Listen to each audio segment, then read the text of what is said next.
శ్రీ విశ్వావసు నామ సంవత్సరం దక్షిణాయనం ఆశ్వీజ మాసం కృష్ణపక్షం శరత్ ఋతువు ద్వాదశి అక్టోబర్ శనివారం 18వ తేదీ. అఖిలాండ కోటి బ్రహ్మాండ నాయకుడైన స్వర్ణగిరి శ్రీ వెంకటేశ్వర స్వామి వారికి ప్రాతకాలంలో అర్చక స్వాములు సుప్రభాత సేవను విశేషంగా నిర్వహించడం జరిగింది.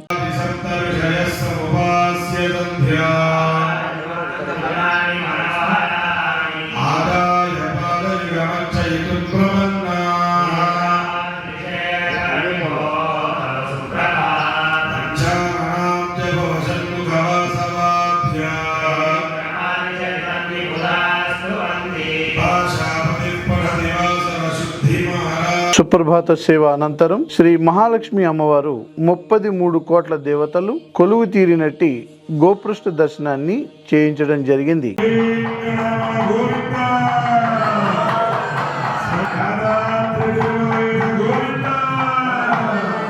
ఈ రోజు 5:45 శ్రీ వెంకటేశ్వర స్వామి వారికి నిత్యారాధన నిమిత్తం అర్చక స్వాములు వేద మంత్రోచ్చారణలతో సువర్ణ బిందె తీర్థమును బంగారు బావి నుండి తీసుకువచ్చారు.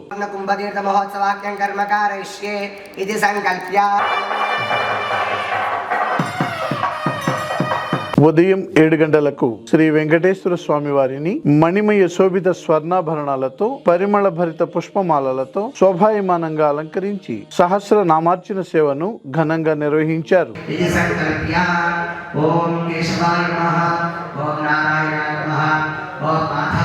ఈరోజు ఉదయం స్వర్ణగిరి క్షేత్రంలో లోక కళ్యాణం కోసం అర్చక స్వాములు శ్రీ సుదర్శన నారసింహ హవనంను నిర్వహించారు.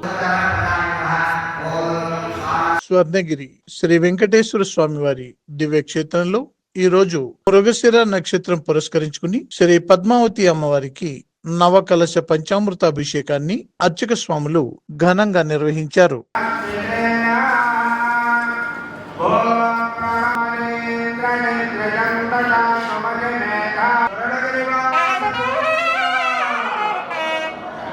ఉదయం 10:30 జగదేక చక్రవర్తి అయిన శ్రీ పద్మావతి గోదాదేవి సమేత శ్రీ వెంకటేశ్వర స్వామి వారికి పట్టు పీతాంబరాలు ధరింపజేసి నవరత్న ఖచ్చిత స్వర్ణాభరణాలతో పరిమళ భరిత పుష్పమాలలతో అలంకరించి శ్రీ స్వామి వారికి నిత్య కళ్యాణ మహోత్సవాన్ని అర్చక స్వాములు అంగరంగ వైభవంగా నిర్వహించారు. భక్తులు శ్రీవారి కళ్యాణ మహోత్సవాన్ని కన్నుల పండుగగా తిలకించారు.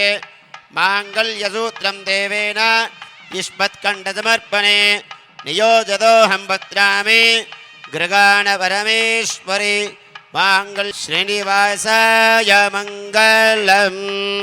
లక్ష్మీ వెంకటరమణ గోవింద.